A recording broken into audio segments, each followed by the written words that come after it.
Thaina mamangai ngalingai matam laiga miga samnaringai matamni Sairel kauba lamlen adugi singda khoyum sare lakpa kauba amaga loknung thau kauba amaga na palamme nongmagi numit amada khoyum sare lakpana Sairel gi singgi singdonda kaduna akoiba adubu koina leina yenglakpa matamda lamlen adugi akanba malang nungsit uraga unbi pukning khajik marang hauramme wanglen adumaktada khoyum loknung thau mahaksu singdol adugi maikai panglaklamme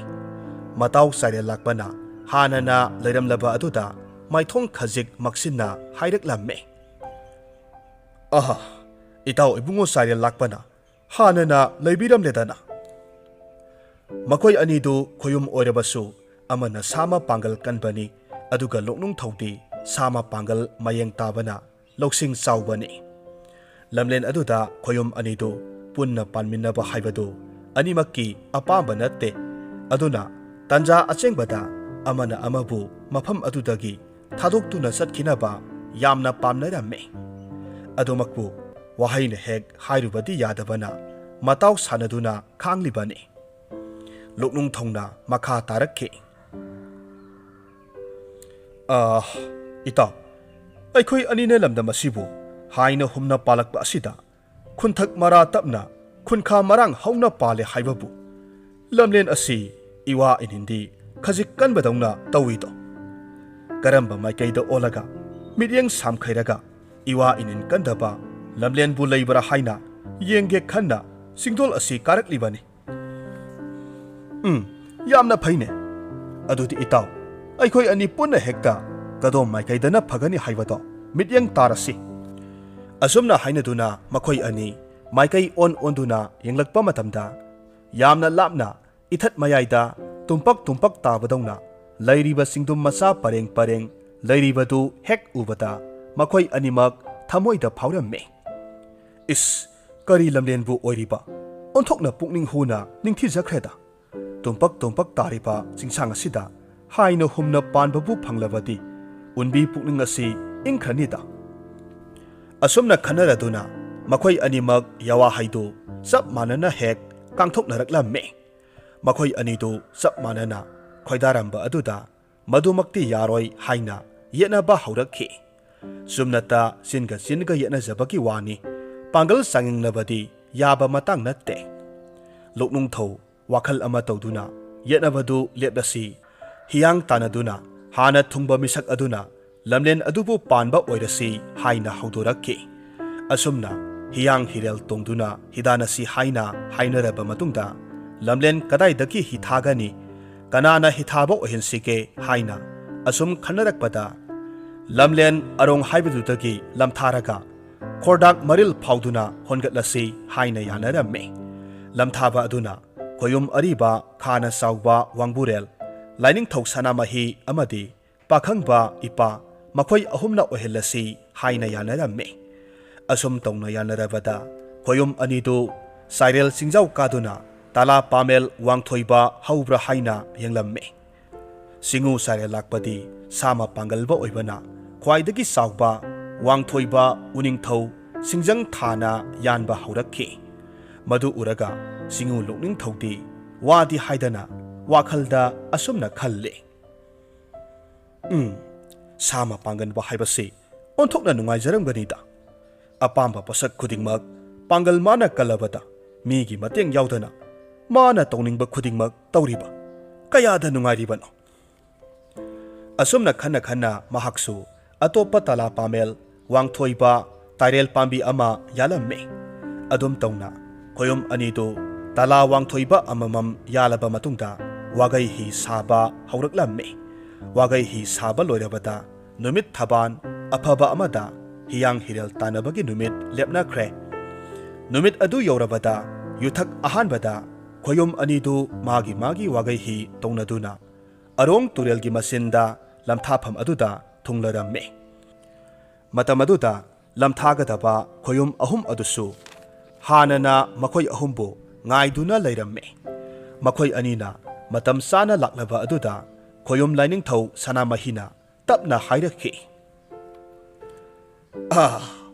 khoyum oiba nakhoi anisu yoraklabanina हियांगसी लमथाजरगे असुमना हियांग हिरेल अदुसु लमथारम्मे हेक लमथाखिबगा खोयुम अनिदु मागी मागी वागै हि तोंदुना खुत्ता नौरेल पाइदुना हि होनगतपा हौरम्मे मखोय अनिदु अइना थोइदबा यादे हाइना जिरी जिरी होनगतनरकपना खोडाक मरेल यौरकपदा सारेल लाकपगी वागै हिगी इनिलना तुरेल मपालदा सक्तारम्बा उसेक वया पुमनमक खंगदुना खोंगदुना पाइनखि उसेक वया मयाम अदुना मिपाई थबाइनबा मतौ अदुदा खोडाक लाइरेंबिना करी मतौनो खंदुना तुरेलदा मित्येंग तारकलम्मे मतम अदुदा उरे सओंग सबानदा नोपत्रबा अमना खुत्ता नौलेन पाइदुना तुरेन मरिन अदुदा अकनबा साफु अमगा लोइनना जिरी जिरी होनगलकलिबा अदु हेक उपमक्तदा वाखलदा असुमना खल्ले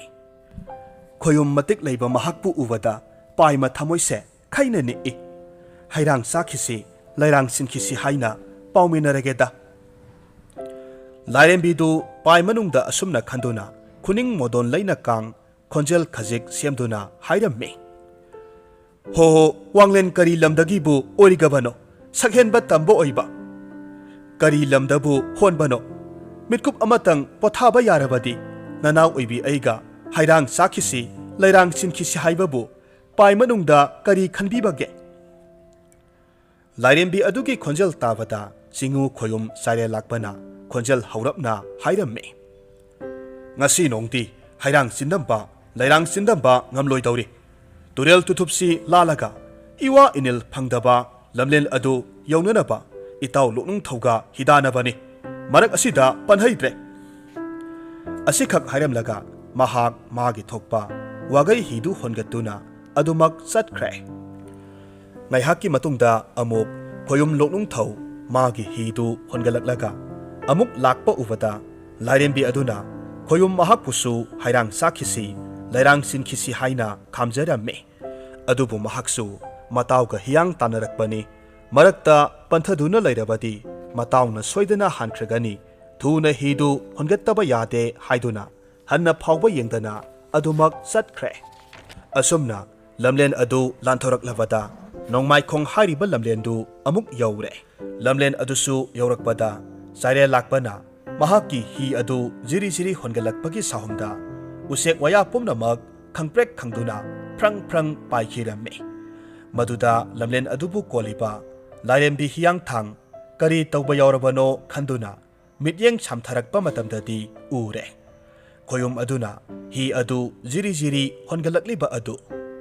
मदु उबदा लाइरेंबी अदुगी पाइ मनुंगदा तनिक तनिक वाखलदा असुमना खल्ले ही खोयुम कनाबु ओरिगबा करी लमलेंदबु खोंदोय हुलिबा पाइ मसे खैना निकले कानादे हैरांग साखिसि लैरांग सिनखिसि हाइना पाउदम लुखिगे असुमना खंदुना खुनिंग मोदोन कांग खोंजेल खजिक सेमदुना लाइरेंबिना हाइरखि हो मांगदा वागै हिबु होलकलिबा तंबो ओइबा नाहकपु मिटकुप अमतंग पोथादुना ननाव ओइबी अइहक्का हैरांग चिंदम खिसि लैरांग सिनखिसि हाइबबु पाइमा पुकनिंगना करी खनबीबगे लाइरेंबिकी वादु ताबदा हंदक मुक्सु खोयुम सारे लाकपना हियांग तानबनी हैरांग साबा लैरांग सिनबा ngamlaroi हाइदुना हाइरमलगा हिदु जरा जरा होनगत खिरम्मे लाइरेंबिदु अमुक हंजिनना हाइबा इकाइरदुना अदुमक तुमिल लेहौरम्मे ngaihakki matungda singu loknung thoksu सारे लाकपगी matungda वागै hi adu जरा जरा होनगलकलामे mahak amuk ubada लाइरेंबी अदुना अमुकसु हैरांग साखिसि लैरांग सिनखिसि हाइना पाउदम लम्मे महाक्सु अदुमक मतावगा हियांग तानरकपनि हैरांग सादुना लैरांग सिंदुना लैरबदि मतावना हानख्रगनि हाइना खुमलम्मे अदुगा हि अदु होलगा चटखि असुमना असुम होनगलकपा सिदा साइरे लाकपा अदु इथाइ लाइरेंबीगी मसाइगोल उनबी मरा तपना पानबा लमलेन अदुदा अमुक योक्सिलकलम्मे तुरेल तुथुपतु यांगना वागै हिदु असुम होलकपा मतमदा मफम अदुदा सक्तारंबा उसेक वया पुमनमक इरावखोल अदुना पाखतपोय करीबोय मफम मराम खंगदना कोइपाइ पाइना खिरम्मे मदुदा इथाइ लाइरेंबी महाकनसु वाखलदा खल्ली करी तौबा यावरबा जानो उसेक वया पुमनमकना असुक मिपाइ थाबाइनरिबा असिबु अमुक्तबु ꯌꯦꯡꯂꯨꯈꯤꯒꯦ ꯑꯁꯤ ꯍꯥꯏꯗꯨꯅ ꯃꯃꯥꯡꯗ ꯂꯥꯏꯔꯦꯝꯕꯤꯁꯤꯡꯅ ꯍꯪꯈꯤꯕ ꯑꯗꯨꯒꯨꯝ ꯃꯍꯥꯛꯅ ꯁꯥꯏꯔꯦꯜ ꯂꯥꯛꯄꯗ ꯍꯥꯏꯔꯝꯃꯦ ꯂꯥꯏꯔꯦꯝꯕꯤꯒꯤ ꯋꯥꯗꯨ ꯇꯥꯕꯗ ꯈꯣꯟꯖꯦꯜꯗꯨ ꯈꯣꯏꯊꯨꯝꯅꯩꯗ ꯍꯥꯏꯅ ꯈꯜꯂꯝꯃꯦ ꯑꯗꯨꯕꯨ ꯃꯇꯥꯎꯒ ꯍꯤꯌꯥꯡ ꯇꯥꯟꯅꯔꯛꯂꯤꯕꯅꯤ ꯍꯥꯏꯕ ꯑꯁꯤ ꯈꯪꯅꯤꯡ ꯅꯤꯡꯁꯤꯡꯂꯛꯄ ꯃꯇꯝꯗ ꯍꯟꯅ ꯐꯥꯎꯕ ꯃꯤꯠꯌꯦꯡ ꯇꯥꯔꯝꯗꯅ ꯃꯇꯥꯎ ꯏꯕꯨꯡꯉꯣꯒ ꯍꯤꯌꯥꯡ ꯇꯥꯟꯅꯔꯛꯄꯅꯤ ꯄꯟꯗꯨꯅ ꯂꯩꯕ ꯌꯥꯕ ꯅꯠꯇꯦ ꯍꯥꯏꯗꯨꯅ ꯍꯤ ꯑꯗꯨ ꯌꯥꯡꯅ ꯍꯣꯟꯗꯨꯅ ꯆꯠꯈꯤꯔꯝꯃꯦ ꯁꯥꯏꯔꯦꯜ ꯂꯥꯛꯄꯅ ꯌꯦꯡꯂꯝꯗ꯭ꯔꯕ ꯑꯗꯨꯗ ꯀꯔꯤꯗꯤ ꯎꯄꯥꯏ ꯂꯩ ꯈꯟꯗꯨꯅ ꯃꯃꯥꯏ ꯂꯩꯗꯨꯅ ꯃꯀꯥꯏꯐꯝꯗ ꯍꯟꯖꯤꯜꯂꯒꯦ ꯍꯣꯠꯅꯔꯛꯄ ꯃꯤꯠꯀꯨꯞ ꯑꯗꯨꯗ ꯈꯣꯏꯌꯨꯝ ꯂꯣꯛꯅꯨꯡ ꯊꯧꯅ ꯋꯥꯒꯩ ꯍꯤ ꯍꯣꯟꯗꯨꯅ ꯇꯥꯟꯅꯔꯛꯂꯤꯕ ꯑꯗꯨ ꯂꯥꯏꯔꯦꯝꯕꯤꯅ ꯎꯔꯝꯃꯦ ꯈꯣꯏꯌꯨꯝ ꯃꯥꯕꯨ ꯎꯕꯃꯛꯇꯗ ꯂꯥꯏꯔꯦꯝꯕꯤ ꯃꯍꯥꯛ ꯑꯗꯨ ꯃꯥꯏꯊꯣꯡꯗ ꯈꯣꯏꯔꯣꯝ ꯃꯣꯃꯣꯟ ꯇꯧꯗꯨꯅ ꯇꯨꯔꯦꯜ ꯃꯄꯥꯜ ꯑꯗꯨ ꯇꯝꯅ ꯑꯃꯨꯛ ꯂꯥꯛꯂꯝꯃꯦ ꯇꯨꯔꯦꯜ ꯃꯄꯥꯜ ꯌꯧꯔꯛꯄ ꯃꯇꯝꯗ ꯃꯃꯥꯡꯗ ꯂꯥꯏꯔꯦꯝꯕꯤ ꯑꯗꯨꯅ ꯁꯥꯏꯔꯦꯜ ꯂꯥꯛꯄꯗ ꯍꯪꯈꯤꯕ ꯑꯗꯨꯒꯨꯝ ꯆꯞ ꯃꯥꯟꯅꯅ ꯍꯥꯏꯔꯝꯃꯦ ꯂꯥꯏꯔꯦꯝꯕꯤꯒꯤ ꯌꯥꯋꯥꯍꯩ ꯍꯦꯛ ꯇꯥꯕꯃꯛꯇꯗ ꯃꯍꯥꯛꯀꯤ ꯋꯥꯈꯜꯗ ꯑꯁꯨꯝꯅ ꯈꯜꯂꯤ ꯍꯤ ꯈꯣꯏꯔꯣꯝ ꯃꯣꯃꯣꯟ ꯅꯣꯛꯂꯤꯕꯤ ꯃꯍꯥꯛ ꯑꯁꯤꯒꯤ ꯈꯣꯟꯖꯦꯜ ꯑꯁꯤꯗꯤ ꯏꯪꯈ꯭ꯔꯦꯗ ꯑꯣꯟꯊꯣꯛꯅꯁꯨ ꯍꯦꯛ ꯈꯣꯏꯊꯨꯝꯅꯩꯗ ꯍꯣꯏꯗ ꯏꯇꯥꯎ ꯃꯍꯥꯛꯅ ꯁꯥ ꯃꯄꯥꯡꯒꯜ ꯍꯦꯟꯕꯅꯤꯅ ꯃꯥꯒ ꯍꯤꯗꯥꯅꯕ ꯉꯝꯒꯗꯕꯁꯨ ꯂꯩꯇ꯭ꯔꯦ ꯀꯥꯟꯅꯗꯦ ꯍꯩꯔꯥꯡꯗꯨꯝ ꯆꯥꯈꯤꯒꯦ ꯂꯩꯔꯥꯡꯗꯨꯝ ꯆꯤꯟꯈꯤꯒꯦꯗ ꯑꯁꯨꯝꯅ ꯈꯟꯗꯨꯅ ꯂꯥꯏꯔꯦꯝꯕꯤꯅ ꯍꯥꯏꯕ ꯌꯥꯗꯨꯅ ꯋꯥꯒꯩ ꯍꯤ ꯑꯗꯨ ꯍꯤꯗꯦꯟ ꯑꯗꯨꯗ ꯊꯥꯡꯗꯨꯅ ꯊꯝꯂꯦ ꯂꯥꯏꯔꯦꯝꯕꯤꯒ ꯄꯨꯟꯅ ꯍꯩꯔꯥꯡ ꯆꯤꯟꯗꯝꯂꯝꯃꯤ ꯂꯩꯔꯥꯡ ꯆꯤꯟꯃꯤꯟꯅꯗꯨꯅ ꯉꯥꯏꯍꯥꯛ ꯂꯩꯔꯝꯃꯤ ꯑꯗꯨꯝꯅ ꯃꯍꯥꯛꯅ ꯍꯩꯔꯥꯡ ꯆꯤꯟꯗꯝꯕ ꯂꯩꯔꯥꯡ ꯆꯤꯟꯃꯤꯟꯅꯔꯤꯉꯩ ꯃꯤꯠꯀꯨꯞ ꯑꯗꯨꯗ ꯁꯥꯏꯔꯦꯜ ꯂꯥꯛꯄꯗꯤ ꯈꯣꯔꯗꯥꯛ ꯃꯔꯤꯜ ꯂꯥꯟꯊꯣꯛꯇꯨꯅ ꯂꯣꯛꯇꯥꯛ ꯄꯥꯠꯄꯨ ꯇꯥꯔꯛꯂꯕꯗ ꯋꯥꯒꯩ ꯍꯤꯗꯨ ꯁꯥꯡꯅ ꯍꯣꯟꯒꯠꯂꯛꯄꯒꯤ ꯋꯥꯔꯦ ꯈꯟꯗꯨꯅ ꯃꯇꯥꯎꯁꯨ ꯂꯥꯛꯄ ꯉꯥꯏꯕ ꯑꯣꯏꯅ ꯆꯥꯛꯌꯣꯝ ꯆꯥꯈꯤꯒꯦ ꯈꯟꯅ ꯆꯥꯛꯌꯣꯝ ꯊꯣꯛꯇꯨꯅ ꯆꯥꯕ ꯍꯧꯔꯝꯃꯤ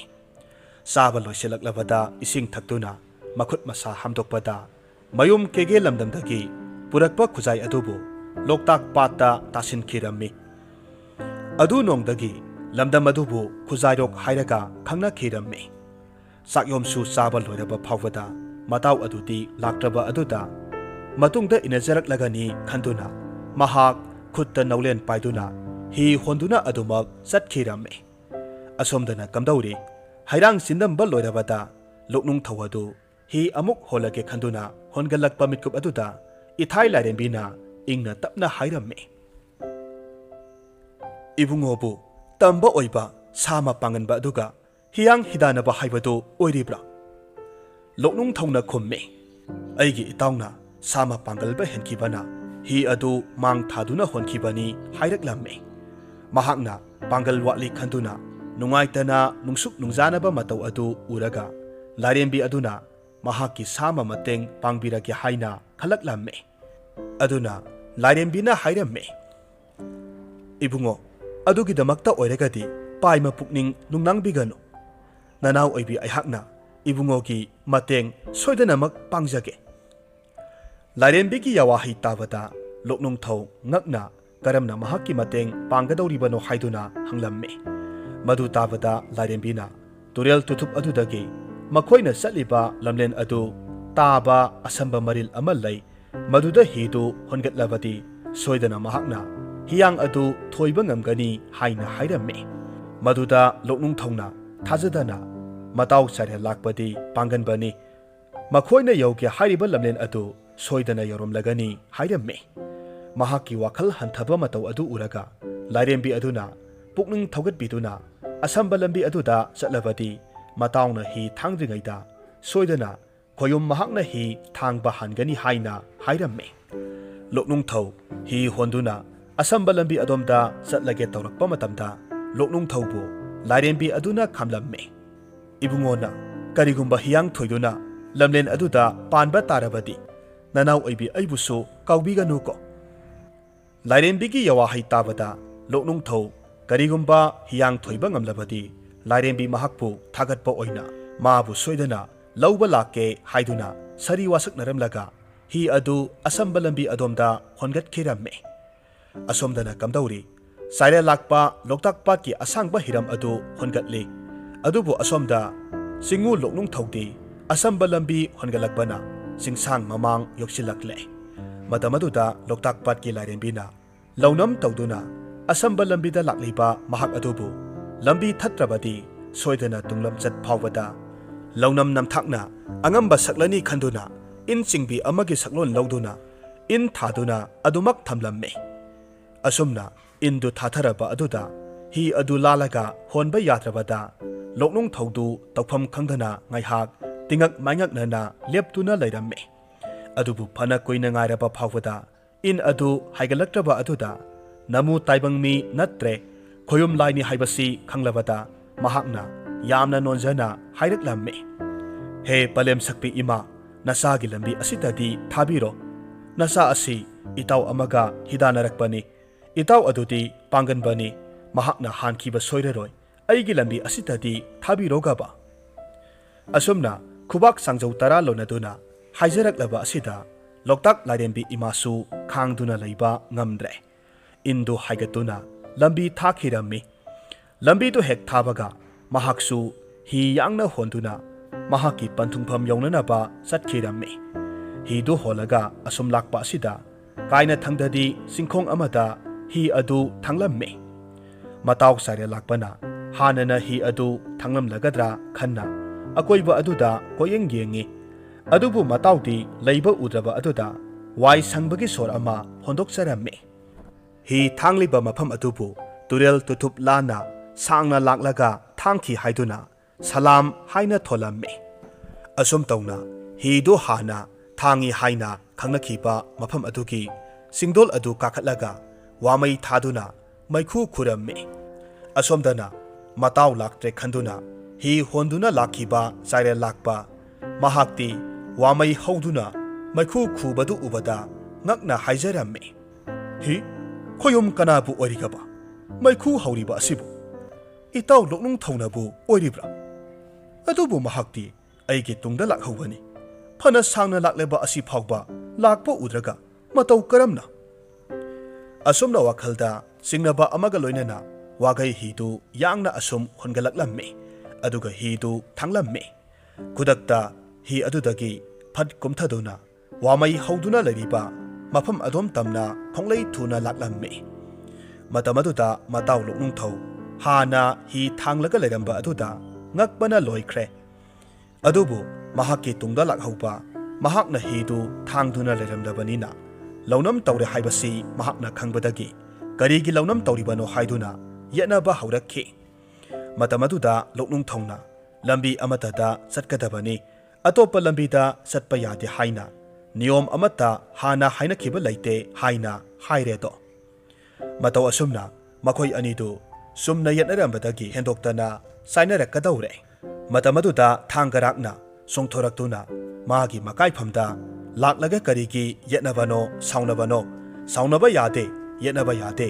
khana sainaba tawdana nakhoi animak yanaba ama puraktuna punna panminau hairaklamme thanggarakpa ipana khamjilaba aduda khoyum anidu ingthakre loknung thongna mahakna hi thangkhiba mamang thangbasing adomda palage haina hairedo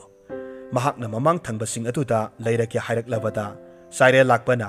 maning thangbasing aduda leirake haiduna sing adubu singkha haina kauduna khoyum mataw anidu yethang oithang oiduna panminna khiramme hauzik amuk taminarasi Icelandic Phunga Wari HINGCHABA YOTSUBI mamangai matamda yamna nunga yaifaba leibak ama leiramme hairiba leibak asigi ningthau asigi masa ani pokjaramme ningthaugi masanupa adugi maming Esman kawi aduga Esman gi masanupi ningthaugina masanupi adugi mamingna Signi kauramme ningthauna mahakki masa anidu hai singnanaba takpiba yaba tambiba yaba mahi masing loksing kaya tambiramme asumna ningthaugi masa anidu konungda yamna harau nungaina yoklakhi ningthau masanupa Esman konunggi mapalda thoklaga sana khonabasi yamna pamjai masita natana mahak umangda satuna koiba umangi phajaba kayabu yengba asi yamna pamjaramme mahakna pakhang mapung pharakpa matamda mapa ningthauda kanna haijaraga makhoigi konungdagi panglap laptana leiba umang adugi manakta yum masa ama sajage haina haijaramme aduga maduda matam khara leijage haina haijaramme Asumna mahakna mapa ibungoda yamna kanna haijabadagi mamai thangdadi mapa ningthongnasu mahakki wafam adu yabire masidagi mahakna konungdagi panglap laptana leiba umang adugi matai waida hauba asauba uyung pambi anikha khalle aduga maduda hutlaga yum amagum semlage haina khalamme matungda esmanna mahakki masalnupi signida amuk asumna hairamme isal ibema aidi umangi mataida hauba uyung pambida yum saraga matam khara leirugadoribani nahaksu lakningbra asumna esmanna mahakki apambadu mayek sengna masalda phongdoklamme ningthau masanupi signi mabungi wa adu tabada uyung pambida hutlaga saba yum aduda leigani khanbada yamna haraujaramme maramaduna mahaksu matam khara uyung pambi adugi yum aduda leijage pambi amana aigi ka oijarage aduga atopa pambi amaduna nahaki oiro haina hairakhi esmansu mahaki luna sana taujabi masal nupigi wa adu yare aduna makhoi anina manai kharagi matengna asauba uyung pambi adu hutoklamme aduga uyung pambi adugi manungda ka amagom thong thongnau pansille asumna semba loire matungda ningthau masa anidu makhoi makhoina leinanaba sena sananaba pirol sanalupa khuchu khulaina singba lauruduna hairiba ugi yum aduda leiramme asumna makhoi masil manaw adu mahausagi umang wamangi haikol laikolgi phajaba usek wayagi nungsiba sur taraga numit kharani nungaina leiramme adubu hairiba makhoina leiriba umang asidi tasengna jadu haiba hingchabi singi leifamni adubu umang asida jadu haiba hingchabi lei haibasidi kana amatana khangnaramde masigi matung ikhang khanghodana awaba amakhak lakledo madudi makhoigi pak sauraba leibak asida atopa thangnaba leibakki ningthongna lan tasilakliba mafam atuda ningthongna mahaki khongmi lanmi kaya puraduna lanthengnaba satkhre hairiba matam asimakti maharani adu masa yamna kanna ngamlaktaba matam oiramme masa ngamdringaigi mathak asida lan tasilakpagi pau taba asida aduga mapuroiba ningthau adusu amuk lan chathokhiba aduda maharani du masa thangson sontharakhi sada thaktaba amadi wakhal nungaitabana anaba adu khanghen henjilakhi numit kharani leiramlaba matung maharani adu taibangpan thadokre mama sirabada ningthau masa anidu aduki matik wakhal nungairamde thamoi sokna kaplamme asumna lan adu phana kuina soknaraba matungda makhoina lan adu mai paklamme nakal amaromda leibak asigi samudragi wangmada atopa leibak amasu leiramme hairiba leibak asigi ningthaudugi masanupa ring kauba amasu lei ningthau masanupa ringna thangnaba leibaki ningthaugi masanupi signigi phajabagi pau asi taramme mahakna signi natrabadi atopa kanabu lohongduna lauroi haina wasaklamme masidagi mahak mapa ningthauda signi bu laujaruge ayaba pibiyu haijaramme mapa ningthaunasu masanupagi pukchal khangbana nahaki apambadu taujaro mai paksara u hairedo ningthau masanupa ring thinthaba tawdana manai khungburoi kharaga loinana samudra romda jahas tongduna laklammi phana sangna laklaba matungda umanga tainabada lariba samudra khongbal amada thunglare ningthau masanupa ring jahas tagi hek kumtharakpa matamda ure umangi makai adomda masak matau larembi muk ningthijarabi nuja amakhak leiba ure nupidu ubada mahaki haksang pumnamak pangthabagum ngaihakti tumil lei aduga nupidugi manak tamna sangsilammi matamaduda ningthau masanupa ringda nupi aduna hairaklammi sakhenba nahakpu kana oirabano karigidamak mafam asida lakpano aigi ming maza ibima signi kauje nahakki mingbu kari kaubage senglau henbi aihak samudra wangmagi ningthau amagi masanupani ai nahakki phajaba amasung samjabagi maramda पाव कया तारे तसेंगना अहाक नहाका थेंगनरगा अैगी पुंसिगी खोंगलोय ओइजरगे हाइना हाइबा लाक्चरीबने अदुबु मजा इबेमाबु उमंग असिदा नतोमता कना याउदना लैरमलिबा असिबु करी मरम लैबगे मसिदा सिग्नीना महाकी mama लैखिद्रे मरम अदुना लैखिदबा अदुदा वाखल नुंगाइमंदबदगी मफम असिदा कोचत चटलगा लैरमलिबनी हाइना हाइरम्मे अदुगा निंगथौ मसा अदुदा नहाकना हारिबा वाफम अदु यारे अदुना हौजिक्ति नहाक जहाज मनुंगदा संख्रो अैसु अैगे पोतचै खरा लौरुखिगे अदुगा अमुक नहाकी नतुंग इल्लगे हाइना हाइरम्मे नुपी असिगी वासी तसेंगना थाजरदुना निंगथौ मसा नुपारिंग जहाज मनुंगदा मनाय मसल कयाबु कौसिल्लगा संख्रे अदुगा नुंगाई नुंगाइबा वारी कया सानरम्मे हाइरिबा तंजा असिदा निंगथौ मसा नुपी अदुसु नुंगसितकी मांग थाना कन्ना चेलक्खे अदुगा टेक कायरबा हेक येंगबदा अकीबकी मसक फंगलबा युम अमदा संख्रे अदुगा महाक मसागी असेंगबा सक्तम हाइबदी साउरबा हिंसाबी अमगी सक्तमदा ओंथोक्रे ओंथोकपनी करिसु खंगजद्रबा अरापदगी लाक्चरीबा निंगथौ मसा नुपारिंग अदु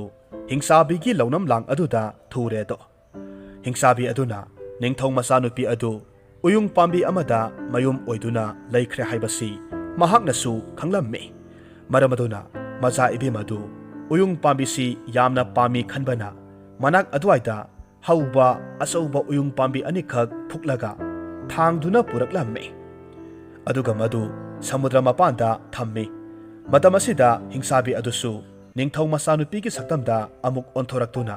निंगथौ मसानुपा रिंग अमसुंग मागी मनाय मसलसिंग कौथोकलम्मे अदुगा उयुंग पाम्बी अनिदु जहाज अदुदा हापसिल्ले मतुंगदा मखोय निंगथौ मसानुपा रिंगना लुसिंगलदुना मयुम लमदमदा अमुक हलकलम्मे सासिन्नबा मजा इबेमा सिग्नी अदु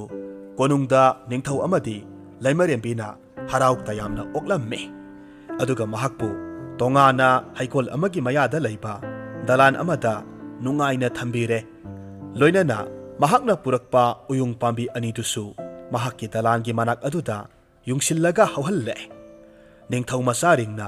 मजा इबेमा सारिबा हिंसाबी अदु तोइना तोइना उनबा लाक्लम्मे नोंगमदी महाकना मजा इबेमागी सक्तम लौरिबी हिंसाबी अदुदा असुमना हाइरम्मे सकहेनबी अैखोय असुमाइना असुम कयाम कुइना लेखिसी हाइबनो हिंसाबीदु नोकफेट तौरगा खुम्मी नहाकना अपाम्बा मतमदा हेक्ता लुहोंगलसी अैगिदी मतम पुमनमक्ता याजरे फरे अदुदी होरेन नुमिदांग मुन्ना खन्नरसी अदुगा से मसे लौसिल्लो मसीगी मनी मुक्ता सनालुपा अतांगबा नुंग कया थिनबा फीसे मसीना नहाकी फिजोल अमा तुरो अैखोयनिगी लुहोंगबदा सेटननबा तुरो असुमना हाइरमलगा निंगथौ मसानुपा रिंग सटख्रे महाकना हेक सटखिबगा हिंसाबी अदुदी महाकी असेंगबा सक्तमदा ओंथोरकलम्मे अदुगा यामना साउंगना पिरमलिबा फजरबा फी अदु सेगाई खिरम्मे फजख्रबा फी अदु लैमाइदा मतत मतत तलगा तारम्मे तसेंगना हाइरबदा हिंसाबी अदुदी मतौ करमना फी लोनगनी तुगनी हाइबसी खंगदे अदुगी सुमथक्ता महाक्ति हिंसाबीनी साहिंग अहिंग सारक्तबा कुइरे असुमना सरा हेलगा सिरगद्रा हाइना साउना लाउ खोंदुना फी अदु सेगाइरिबनी महाकना असुमना आराम खौरांगबगा लोइनना लाउ खोंगबा तौरिङै मतम अदुमक्तदा मित्रंगी थोंग अमखक मफम अदुदा थोरकलम्मे अदुगा थोंग अदुदगी महाकी मनाउनुपा हिंसाबा योत्सुबी साना थक्ननबा साङा कया पुरगा मसे हिंसाबीगी मनाक्ता लाक्लेदो अदुगा हिंसाबा मसिल मनाउ अनिदु मबुक पेना सामिनरम्मे साबा लोयगा मनाउनुपा हिंसाबा योत्सुबी अदु अमुक मित्रंगी थोंग अदुदा संखिदुना मांगख्रे ngसाइदगी हिंसाबीना तौरिबा लाउ खोंगलिबा पुमनमक अदु मपालोमदगी निंगथौगी मसानुपा एसमन अमदी महाकी मसल नुपीना लोइनमक उहौरम्मे तसेंगना मखोय अनिसी ममांगदा हिंसाबीना पुरखिबा उयुंग पाम्बी अनिदुगी मनुंगदा यावरखिबनी हाइबदी हिंसाबीना पुरखलिबा उयुंग पाम्बी अनिदु निंगथौ मसिल मनाउ अनिदुना हुटलगा लैरिबा उयुंग पाम्बी सिंग अदु ओइरम्मे aduna makhoi anina hingsabiduna tawribasing adu thongnawdagi lona yenghauramme masigi matungda tanja yenglaga hingsabi adu udringai matamda esman gi masal nupina hingsabi gi ka aduda sanglamme aduga segairaba phi maset sing adu khomjilaga loina puraklamme aduga madu numit tarukni sangduna phachille fajaraba phizol ama turamme madu tuba loiraga phizol adu hingsabi adugi ka aduda thamjillamme hingsabi aduna phizol adu uba matamda adukki matik harauраmme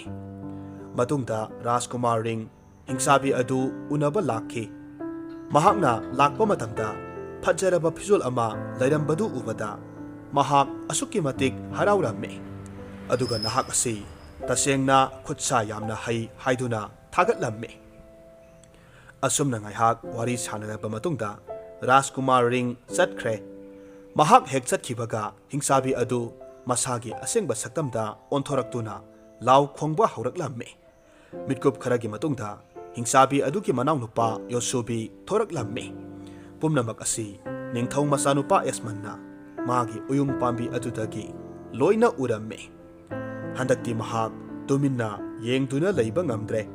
maramaduna mahak Rajkumar ringgi manakta yamna thuna laklamme aduga hairamme